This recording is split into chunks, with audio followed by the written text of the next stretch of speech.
Salut à toi, c'est Florian de la Start University. On se retrouve aujourd'hui pour continuer notre série de Game Guide sur Cross the Ages. Mais avant de continuer, un petit point sur l'actualité. Eh bien, ça y est, Cross the Ages a fait son lancement officiel. On peut désormais y jouer sur PC ou sur mobile sans aucune condition d'accès. Tu vas pouvoir le télécharger et y jouer dès maintenant. Alors, pour son lancement, ils ont fait les choses en grand. Ils nous ont sorti une cinématique digne des plus grands jeux du Web 2. Si jamais tu l'as pas encore vue, je t'invite vraiment à la regarder. Je te mets le lien d'ailleurs dans la description pour que tu puisses facilement la retrouver. Et si jamais Samy tu passes par ici, eh bien sache que maintenant on n'a qu'une hâte, c'est de découvrir le MOBA et la série CTA. Alors ça fait longtemps qu'on s'est pas fait un Game Guide. Et pour ce 5e Game Guide, nous allons parler des conditions de victoire et du scoring. Des conditions de victoire qui ont d'ailleurs pas mal évolué depuis les débuts du jeu. Alors par contre, si jamais tu nous découvres aujourd'hui ou que tu découvres le jeu CTA, je t'invite vraiment à regarder nos précédents Game Guide, même s'ils datent de quelques mois, eh bien la plupart des mécaniques de base sont inchangées ou très peu et de toute façon on va te faire des mises à jour sur ces mécaniques tout au long des nouvelles vidéos. Et parmi ces Game Guides, j'attire particulièrement ton attention sur notre premier Game Guide. D'ailleurs, je te mets un lien par ici ou par là, puisque sur celui-ci, on parle de l'heptagramme, qui est une mécanique qui a toujours été très importante, mais qui pour moi est encore plus importante aujourd'hui avec ces nouvelles conditions de victoire. Alors désormais, sur CTA, chaque fois qu'on effectuera une action particulière dans le jeu, eh bien on va gagner des points, et c'est ces points qui seront déterminants pour gagner la partie. Et il y aura deux façons de gagner cette partie. Alors, on va effectivement marquer des points tout au long de la partie.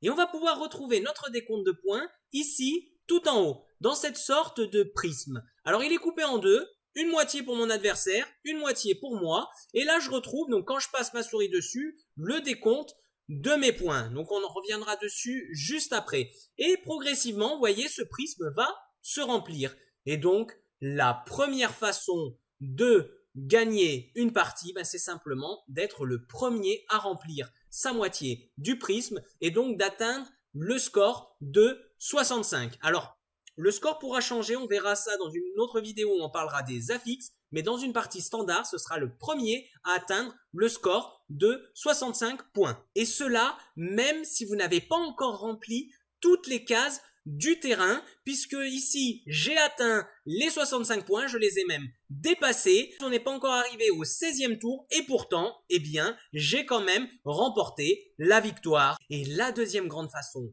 de gagner, eh bien, une fois qu'on a atteint le 16e tour et qu'on a rempli l'intégralité du plateau, au lieu de regarder qui possède le plus grand nombre de cartes, comme ici, eh bien, dans ce cas-là, c'est moi qui possède le plus grand nombre de cartes, on va regarder qui a le plus au score, dans le cas bien sûr où on n'a pas atteint les 65 de score. Aucun des deux joueurs n'a atteint les 65. Ici, eh bien, je possède plus de cartes sur le plateau, mais mon adversaire a plus de points. C'est donc lui qui remporte la partie. Alors, je vous avais parlé de deux conditions de victoire. On retrouve également notre ancienne condition de victoire, donc par temps écoulé, c'est-à-dire que si l'un des deux joueurs ne joue pas assez vite et que son timer tombe à 0, eh bien, c'est automatiquement une défaite pour lui. Et on a un quatrième cas qui est assez rare, c'est lorsque les deux joueurs possèdent exactement le même score à la fin des 16 tours, eh bien on est sur un match nul. Il n'y a plus d'histoire de regarder combien de temps il reste à chaque joueur, c'est simplement un match nul. Bien maintenant qu'on a vu comment on gagne, voyons donc voir comment marche ce scoring et comment on va gagner des points. Et pour ce faire, de nouveau, il y a deux façons d'en gagner. Première façon de marquer des points, extrêmement simple. À chaque fois que je vais capturer une carte, que je vais retourner une carte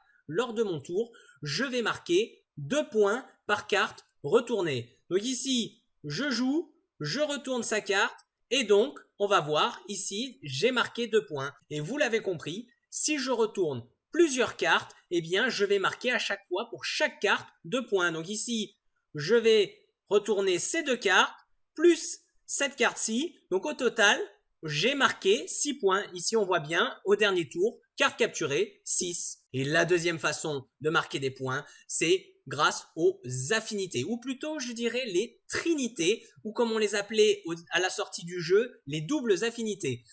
Si vous avez une affinité simple, ici, regardez, j'ai terre, R, donc terre, R, on est ici, c'est une affinité simple. Eh bien, je ne marque pas de points. Par contre, mon adversaire, lui, il possède une affinité double, une trinité, donc feu, light, air, et lui, il va marquer 3 points.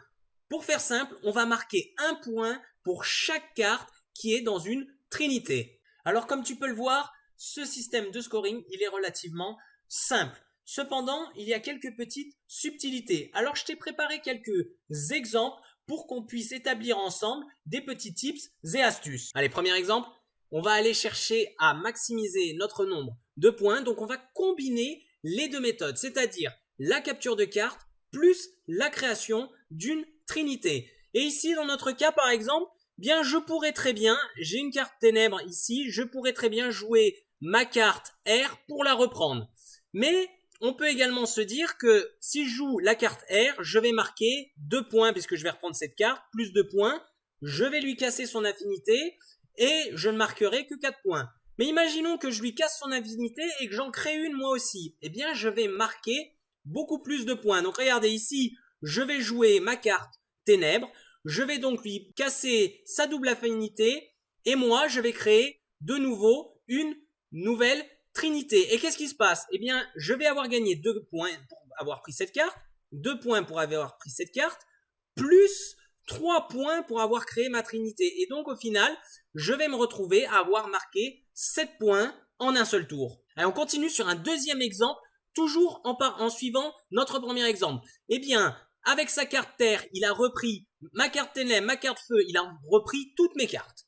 Il a donc réussi à former 2 trinités avec seulement 5 cartes. Cependant, il n'a marqué que 5 points. Pourquoi? Parce qu'en fait, on a une carte qui est à la fois, donc la carte eau, qui est à la fois en trinité avec la carte ténèbres et la carte feu, mais également en affinité avec la carte ténèbres et terre. Et donc, qu'est-ce qui se passe? Même si elle a formé une trinité ici plus une trinité ici, elle ne compte quand même que pour un seul point. Donc, ce qu'il faut retenir, c'est que une carte qui est sur plusieurs trinités ne comptera toujours que pour un point. Donc, c'est vraiment chaque carte. Si oui, elle est en trinité, elle compte un point. Si non, elle ne compte pas 2 points. C'est aussi simple que ça. Allez, on se fait un dernier exemple pour comprendre cette histoire de trinité. Donc, la chose la plus importante à comprendre, c'est que les cartes qui sont en trinité, elles vont vous rapporter des points lorsque vous allez jouer, mais également lorsque votre adversaire va jouer. C'est à chaque tour. Donc, en fait, regardez ici, mon adversaire a réussi à se créer quand même pas mal de trinités assez costauds. Bon, là, j'ai la possibilité de lui casser. Imaginons que je n'ai pas la possibilité de lui casser. Qu'est-ce qui se passe? Je vais jouer une carte quelque part, n'importe où, pour lui reprendre n'importe quoi. Mais lui, regardez son score. Son score a augmenté puisqu'il a bien 4 cartes qui sont donc ici, qui sont en trinité. Donc ce qui va simplement se passer, c'est que tant que je n'aurai pas été capable de lui briser ses trinités, eh bien à chaque fois qu'il va jouer, il va marquer des points. À chaque fois que je vais jouer, il va continuer à marquer des points. Vous l'avez donc compris, si vous êtes capable de réussir à créer des très belles trinités très rapidement dans la partie, eh bien chaque tour, vous allez générer des points. Là, dans ce cas-là, eh bien moi, ce que je vais vouloir faire, c'est vite lui briser cette trinité pour même la reprendre et l'utiliser à mon avantage. Donc là, je vais jouer mon leader et là, je vais reprendre la plupart de ces cartes. Donc là, je vais marquer beaucoup de points. Regardez, on va marquer les points pour la reprise de toutes ces cartes. Alors, donc ça fait quand même 2, 4, 6, 8, 10 points. Donc là, on voit qu'on a fait 10 points, plus on lui a pris sa trinité, donc on a marqué 14 points. Et lui, par contre, eh bien, il a perdu sa double trinité, donc il n'a pas eu les 4 points qu'il aurait dû avoir à chaque tour, puisque heureusement, j'ai été capable de le reprendre. Imaginez, dans le cas où vous n'êtes pas capable de le reprendre, eh bien, vous êtes avec une véritable épée de Damoclès au-dessus de vous, et vous allez devoir vite trouver un moyen de lui briser ses trinités. Alors, pour conclure sur le scoring, on voit que désormais, les parties vont être beaucoup plus rythmées. On veut très rapidement prendre les cartes de son adversaire, créer des affinités. Si on y arrive, on va créer très rapidement une grosse affinité dès le début pour se garantir une source 2 points tout le long de la partie à chaque tour et une épée de Damoclès sur la tête de votre adversaire. Maintenant, c'est un petit peu moins important d'avoir une très grosse affinité à la fin, puisque la domination du terrain, le nombre de cartes sur le terrain, n'est plus le facteur de victoire. Et d'ailleurs, ça te fera drôle lorsque tu te retrouveras à posséder 90% du terrain, mais que tu perdras quand même parce que tu t'es réveillé un petit peu trop tard. Donc ici, on va être sur des parties très agressives. Et bien, c'est tout pour la vidéo d'aujourd'hui. J'espère qu'elle t'a plu. Si c'est le cas, n'hésite pas à liker et à t'abonner. Et sinon, on se dit à très vite pour de nouvelles vidéos sur CTA.